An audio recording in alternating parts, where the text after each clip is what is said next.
710 ESPN Seattle presents Bob and Groz's One More Thing. Powered by the law offices of Heidi Hunt. Fearless Friday predictions.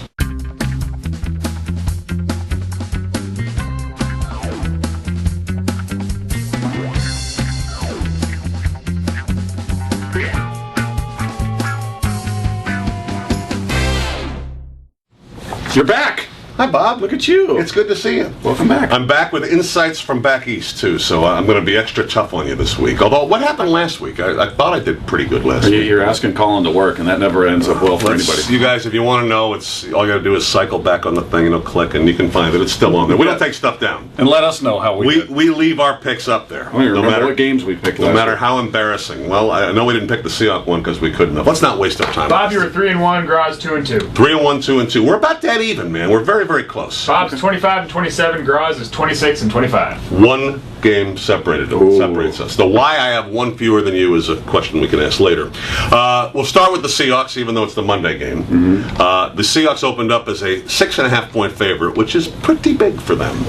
Since then, though, we found out that Roman Gabriel is coming out of retirement. He's 75 years old. He's going to play quarterback for the Rams. James Harris will back him up. Nice. The spread has gone from 6.5 to 10 points. Honestly, I cannot recall the last time the Seahawks were a 10-point favorite. I certainly don't think it's happened during the Pete Carroll reign. So they are a 10-point favorite to beat St. Louis on Monday. That's because the Rams have Brad Stater?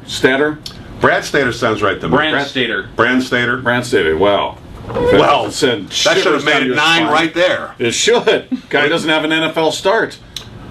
There's just no way the Seahawks aren't going to beat these guys by more than 10 points. There's just no way. I've got to take Seattle, and we're probably going to be the same on this. Yes, the Rams. They're actually going to cover a 10-point spread. They're the worst team in the NFL, the St. Louis Rams. They don't have the worst record. The Colts are owners of that, but they are the worst team without question. Nothing they're doing right now is working. Nothing. They're the worst rush defense in the entire league. Seahawks, for their part, are rushing very well these days with Marshawn Lynch, so you figure you're attacking their weakness right out of the gate.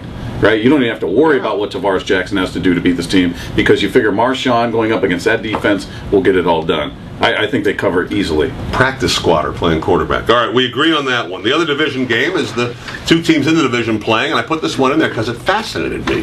The 49ers are playing at Arizona.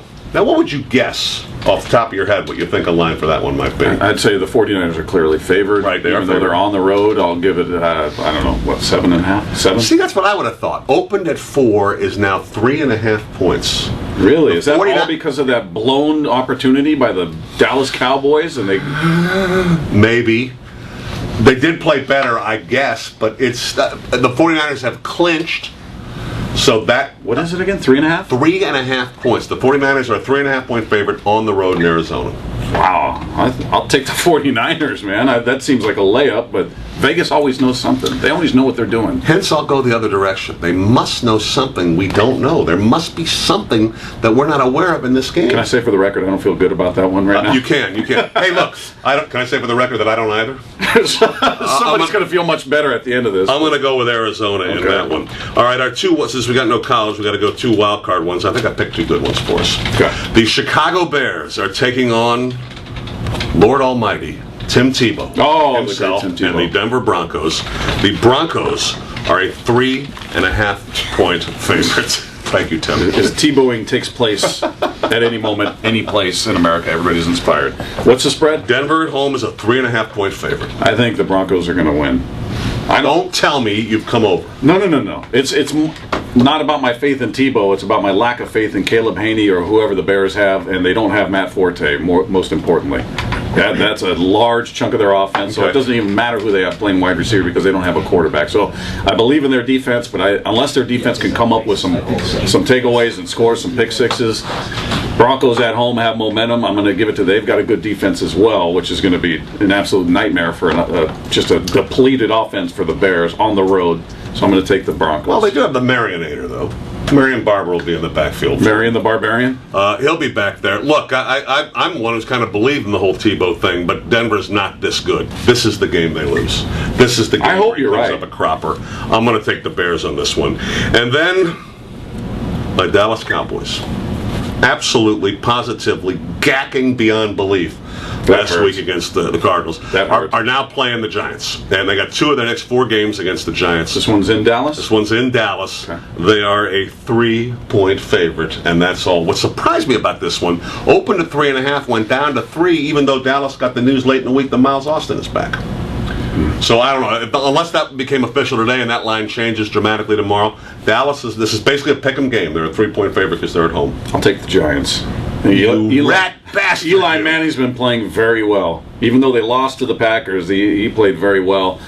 Defensively, you know who they are.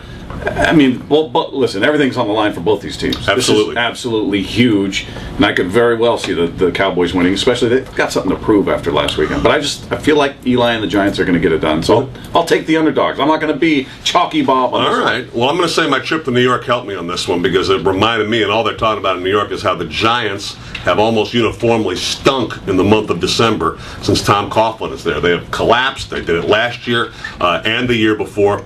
Believe it or not, they're all talking about Bill Cowher there. They're expecting the Bill Cowher era to begin immediately in New York. And the Giants don't play good. They don't play good in December, and I can't bet against the Cowboys, so I'll go with the Cowboys.